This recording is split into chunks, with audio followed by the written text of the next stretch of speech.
एक बार फिर से आप सभी लोगों का स्वागत है। आप देख रहे हैं जागो भारत। और देखिए, सबसे पहले बात लोकसभा चुनाव की। लोकसभा चुनाव से पहले असम सरकार ने एक बड़ा फैसला लिया है। मुस्लिम विवाह और तलाक अधिनियम को खत्म कर दिया। मुस्लिम विवाह और तलाक अधिनियम 1935 को रद्द किया। बाल विवाह पर रोक लगाने की कोशिश। तो देखिए, मुस्लिम विवाह को लेकर, तलाक अधिनियम 1935 को लेकर सरकार का फैसला, इनको रद्द कर दिया लोकसभा चुनाव से पहले। असम सरकार का ये बड़ा फैसला है। और देखिए, असम सरकार की अगर मुख्यमंत्री की बात करते हैं, हेमंता बिस्वा शर्मा लगातार कई विषयों को लेकर एक्टिव रहते हैं और इस बीच मुस्लिम विवाह और तलाक अधिनियम को खत्म कर दिया है। और मुस्लिम विवाह तलाक अधिनियम 1935 को उनकी ओर से रद्द किया गया। लोकसभा चुनाव से पहले असम सरकार का ये बड़ा फैसला माना जा रहा है। बाल विवाह पर रोक लगाने की कोशिश की गई है। तो ये असम से बड़ी जानकारी है, जहां पर मुस्लिम विवाह और तलाक अधिनियम को खत्म किया गया है। लोकसभा चुनाव से पहले जाहिर तौर पर ये जो फैसला है वो चर्चा में जरूर रहने वाला है। बिल्कुल पूजा, आपने सही कहा। और इससे देखिए, नारी सशक्तिकरण का जो नारा प्रधानमंत्री नरेंद्र मोदी की तरफ से दिया जाता है वो और मजबूत इसीलिए होगा, जब बाल विवाह नहीं होंगे तो जाहिर सी बात है कि जो बेटियां हैं वो पढ़ेंगी तो वो अपना भविष्य खुद निर्मित करेंगी। और ऐसे में कहीं ना कहीं, जैसे कि आपने कहा कि लोकसभा चुनाव बेहद करीब है, तो उस पर सीधा असर इसका पड़ेगा। देखिए, बिल्कुल यूसीसी की दिशा में अपना कदम बढ़ा दिया है, इसको ये भी कहा जा सकता है, क्योंकि अभी हाल ही में आपको याद होगा कि यूनिफॉर्म सिविल कोड को लेकर उत्तराखंड सरकार ने कदम उठाया और असम सरकार ने उस दिशा में कदम बढ़ा दिया है। दीदी बिल्कुल, अब ये कह सकते हैं कि जल्द क्या पता वहां पर भी यूसीसी का जो ड्राफ्ट है वो तैयार कर लिया जाए। और देखिए, अब बुलेटिन में बात कर लेते हैं अखबारों की, जिसमें युद्ध से जुड़ी एक खबर। अंतर्राष्ट्रीय स्तर पर आपको बता दें, युद्ध को 2 साल होने पर यूक्रेन और रशिया की हम बात करें, मंत्री ने बोला कि भारत वैश्विक नेता है, जंग का शांतिपूर्ण हल ढूंढने की अपील की गई। अमर उजाला के हवाले से एक खबर हम बता रहे हैं। और इस बीच देखिए, देश विदेश के सेगमेंट में अगर हम दैनिक अमर उजाला की बात करते हैं, वहाँ हेडलाइन दी गई है कि भारत और चीन के संबंधों में संतुलन बनाए रखना बड़ी चुनौती है, जयशंकर के द्वारा ये कहा गया। और साथ साथ तमाम खबरों का अंतर्राष्ट्रीय स्तर पर इसमें जिक्र किया गया। और अगर हम बात करें रूस और यूक्रेन की, तो आज 24 फरवरी है। आज 2 साल रशिया और यूक्रेन के युद्ध को पूरी तरीके से कंप्लीट हो गए हैं। आज ही के दिन रशिया के द्वारा इस युद्ध का आगाज किया गया था, यूक्रेन के ऊपर हमला बोला गया था और तब से लेकर आज की ये तारीख 2 साल खत्म हो गए हैं पूरे। लगातार ये युद्ध जारी है, विध्वंसक तस्वीरें सामने आई हैं। ना ही यूक्रेन रुकने को तैयार है और ना ही रशिया मानने को तैयार है। भारी नुकसान दोनों कंट्रीज को हुआ। खासतौर पर अगर यूक्रेन को देखें तो जो इंफ्रास्ट्रक्चर है पूरी तरीके से तहस नहस हुआ। रशिया को भी काफी नुकसान हुआ है और इकोनॉमी को भी काफी नुकसान हुआ है। न केवल उन दोनों देशों की, बल्कि विश्व की इकोनॉमी के ऊपर भी इसका बड़ा असर पड़ा है। आगे बढ़ते हैं, सेना के मददगारों की शीघ्र रिहाई का आग्रह है। देखिए, मिनिस्ट्री ऑफ एक्सटर्नल अफेयर्स ने मॉस्को से संपर्क किया। लगभग 100 भारतीयों को रूसी सेना ने काम पर रखा हुआ है। अब रूस यूक्रेन संघर्ष से दूर रहने का आग्रह है। कम से कम 3 यूक्रेन सीमा पर है। द हिंदू में इस खबर को लेकर विस्तार से जानकारी दी गई है। और ये खबर इस वक्त हम आपको बता रहे हैं कि सेना के मददगारों की शीघ्र रिहाई का आग्रह फिलहाल मिनिस्ट्री ऑफ एक्सटर्नल अफेयर्स की तरफ से किया जा रहा है। 100 भारतीयों को रूसी सेना ने काम पर रखा हुआ है और इस खबर का जिक्र फिलहाल आपको हमने बताया कि अखबार में। और चलिए आगे बढ़ते, बात होगी असम के मुख्यमंत्री की। राहुल पर कड़ा प्रहार किया उन्होंने। हेमंता बिस्वा शर्मा ने राहुल गांधी को बताया तानाशाह। उत्तर कोरिया के किम जोंग उन से उनकी तुलना कर डाली। दैनिक जागरण की यह खबर है। तो देखिए, 2024 का चुनाव करीब है, ऐसे में जो जुबानी जंग है वो भी शुरू हो चुकी है। और ऐसे में हेमंता बिस्वा शर्मा की अगर बात करते हैं तो लगातार हम देखते हैं कि विपक्षी पार्टियों के ऊपर वो हमला बोलते हुए नजर आते हैं और इस बार राहुल गांधी के ऊपर हमला बोलते हुए नजर आ रहे हैं और किम जोंग उन से तुलना कर रहे हैं राहुल गांधी की। उनको एक तानाशाह बता रहे हैं और उन पर हमला बोलते हुए नजर आ रहे हैं। देखिए, राहुल गांधी पर लगातार बीजेपी के तमाम दिग्गज नेता हमला करते हुए नजर आ रहे हैं। हाल ही में आपको याद होगा कि वाराणसी में जब प्रधानमंत्री मोदी ने बोलना शुरू किया तो उन्होंने भी राहुल गांधी के उस बात को जोर देते हुए उस पर हमला बोला, जिसमें उन्होंने अब काशी के जो युवा हैं उनको नशेड़ी कहा था। उस बात का जिक्र करते हुए पीएम मोदी ने कहा था कि ये हमारे युवाओं को, मेरे काशी के बच्चों को नशेड़ी कहते हैं। और अब हेमंता बिस्वा शर्मा तुलना कर रहे हैं राहुल गांधी की किम जोंग उन से, उनको तानाशाह बता रहे हैं। यानी कि वार पलटवार का सिलसिला लगातार जारी है। चुनाव बेहद करीब है और ऐसे में ये सिलसिला और तेज होता हुआ नजर आ रहा है। आगे बढ़ेंगे, तेजस्वी को लेकर बीजेपी नेता निखिल आनंद ने दावा किया है। शार्प शूटर के साथ राज्य का दौरा कर रहे हैं तेजस्वी यादव। राजद का दृष्टिकोण और मूल तत्व अब भी वही है। बिगड़ती कानून व्यवस्था में राजद का योगदान है। राजद यानी कि आरजेडी खुद को लुम्पेन, आपराधिक और विकास विरोधी बुरे तत्वों से कभी भी अलग नहीं कर सकता है। यानी कि देखिए, किस तरीके से निखिल आनंद ने तेजस्वी यादव पर, आरजेडी पर हमला बोला है और जो कानून व्यवस्था हमेशा बिहार के सवालों के घेरे में रही है, सवालों में खड़ी रही है, उसको लेकर ये कहा है कि इसके पीछे आरजेडी का हाथ रहा है, उसका योगदान रहा है बिगड़ती कानून व्यवस्था को लेकर। और इसीलिए निशाना साधते हुए ये कहा कि तेजस्वी यादव जिनके साथ राज्य का दौरा कर रहे हैं वो एक शार्प शूटर है, और बताएं कि एक शार्प शूटर के साथ तेजस्वी यादव क्यों राज्य भर में घूम रहे हैं।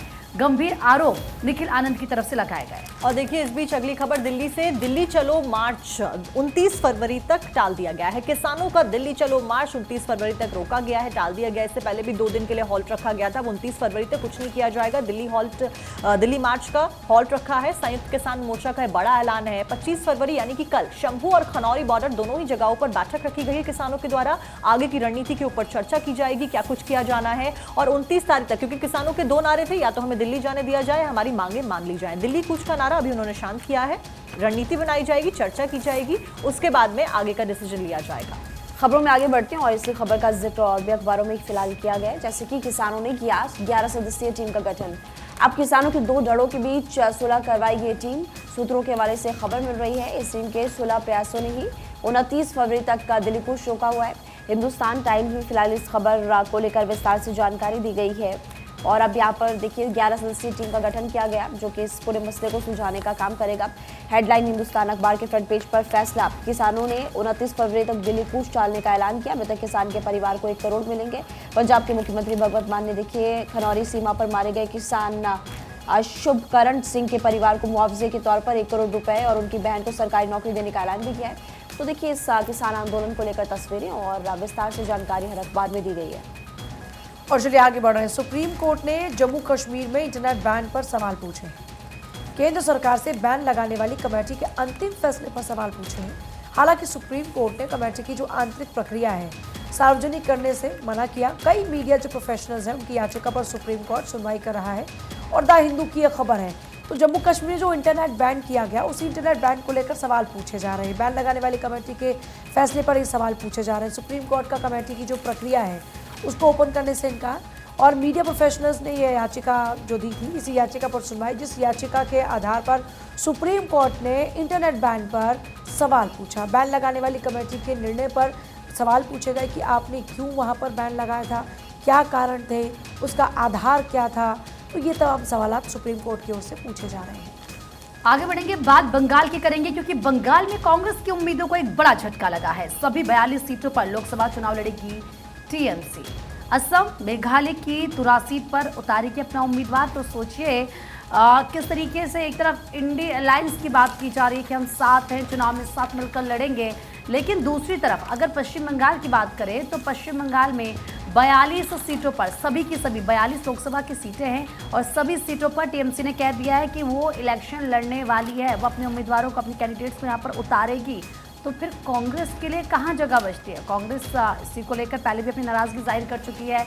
एक तरफ उत्तर प्रदेश में उसको झटका लगता है, दूसरा आप देखिए अब जो बंगाल है वहाँ पर उसको झटका लगता हुआ नजर आ रहा है। फिर जो ये इंडी अलायंस गठबंधन की बात की जा रही है, ये कौन सा गठबंधन है, ये कैसा गठबंधन है? बीजेपी लगातार ये सवाल भी पूछ रही है। और अब ये कह लीजिए कि जो निर्णय बंगाल सरकार की तरफ से यानी कि ममता बनर्जी की तरफ से लिया गया है, उससे जोरों का झटका एक बार फिर से कांग्रेस पार्टी को लगा है। और इस बीच आगे बढ़ते हुए पश्चिम बंगाल की बात, संदेश खाली मामले को लेकर सियासत लगातार बहुत ज़्यादा हलचल देखने को मिल रही है। सियासी गलियारों में बीजेपी महिला मोर्चा को पुलिस ने संदेश खाली जाने से रोक दिया। लॉकेट चैटर्जी को हिरासत में ले लिया गया। पीड़ितों से मुलाकात करने जा रही थी लॉकेट चैटर्जी और ऐसे में बीजेपी की 6 सदस्यीय टीम भी पहुंच रही थी। और देखिए इससे पहले भी तमाम जो नेता पहुंच रहे थे उनके साथ में भी यहाँ पर हमने देखा कि शुभेंदु अधिकारी पहुंचते हैं, उनको भी रोका गया, उन्होंने धरना प्रदर्शन किया। हालांकि बाद में उन्हें पीड़ितों से मिलने दिया गया था। डीजीपी भी मुलाकात करने गए। उस बीच बीजेपी चूंकि लगातार टीएमसी को घेरते हुए हमलावर है, ऐसे में लॉकेट चैटर्जी भी वहां पर मिलने के लिए पहुंच रही थी, लेकिन उनको हिरासत में लिया गया और वो प्रदर्शन करती हुई भी नजर आई। तस्वीरें भी आप देख रहे हैं। आगे बढ़ते हैं और देखिए यहाँ पर बात करेंगे संदेश खाली मामले को लेकर। अब बीजेपी की तरफ से लगातार ममता सरकार पर हमला बोला जा रहा है। कहा ममता सरकार की जो ममता सरकार है असंवेदनशील वो है और कट्टरपंथियों को ममता सरकार का संरक्षण लगातार मिलता हुआ नजर आ रहा है। सुधांशु त्रिवेदी ने कल प्रेस कॉन्फ्रेंस की थी और तमाम आरोप लगाते हुए वो नजर आए ममता सरकार पर, टीएमसी पर। कट्टरपंथियों को ममता सरकार का संरक्षण मिल रहा है, ममता की सरकार असंवेदनशील है और इस तरह के मामले लगातार वहां पर बढ़ते जा रहे हैं। सरकार कुछ नहीं कर रही और पुलिस के हाथ में बंधे हुए हैं। तो देखिए, संदेश खाली का जो मामला है वो लगातार सुर्खियों में है। संदेश खाली में आप देख रहे हैं एक तरफ बीजेपी लगातार आक्रामक होकर सवाल दाग रही है सरकार के ऊपर और आरोप लगा रही है कि ये सरकार महिलाओं के हकों की बात नहीं कर रही। देखिए, अखबारों की भी अगर बात करते हैं तो यहाँ पर नवोदय टाइम्स मेरे पास इस वक्त है और वहाँ पर फ्रंट पेज पर यह खबर है संदेश खाली की, जिसमें जो हेडलाइन है वो है टीएमसी नेताओं की प्रॉपर्टी फूंकी गई। पश्चिम बंगाल के उत्तर 24 परगना जिले के संदेश खाली के कुछ हिस्सों में शुक्रवार सुबह फिर से विरोध प्रदर्शन हुए। राजधानी लोगों ने इलाके में जबरन जमीन हड़पने और महिलाओं का यौन शोषण करने के आरोपी तृणमूल कांग्रेस नेताओं की संपत्तियों में आग भी लगाई। भीड़ ने स्थानीय टीएमसी नेताओं के घरों में तोड़फोड़ भी की। देखिए, वहां पर इस वक्त अगर देखा जाए तो राजनीति का अखाड़ा बन चुका है संदेश खाली और जमकर आप देखें वहां पर राजनीति हो रही है।